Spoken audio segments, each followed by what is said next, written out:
and thank you for joining us for Friday's Daily Market Outlook.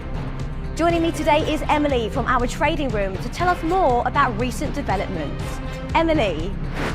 Oil prices eased about 1% to a 2-week low on a surprise build in US crude inventories last week, and expectations that OPEC Plus producers will increase output targets at a meeting this weekend. The 3 major US stock indexes were higher as labour market data did not change expectations for an interest rate cut by the Federal Reserve this month.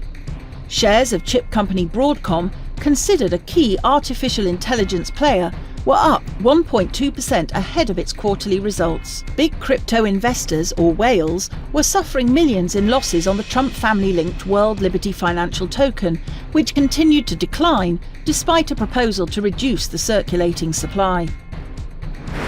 The euro-dollar pair traded sideways in the last session. The stochastic indicator is in overbought territory. The Bitcoin-dollar pair plummeted in the last session. The ROC is giving a negative signal. The sterling-dollar pair traded sideways in the last session. The MACD is giving a positive signal. The Aussie-dollar pair saw moderate losses in the last session. The stochastic RSI is in overbought territory. With a full schedule ahead, the economic calendar features critical reports and updates, ranging from major announcements to moderate impact data.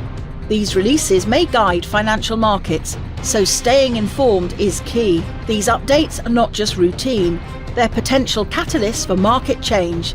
Be ready to evaluate their impact and adjust your investment plans accordingly.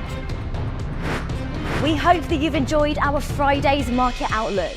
On behalf of all of us here, we wish you a productive trading day.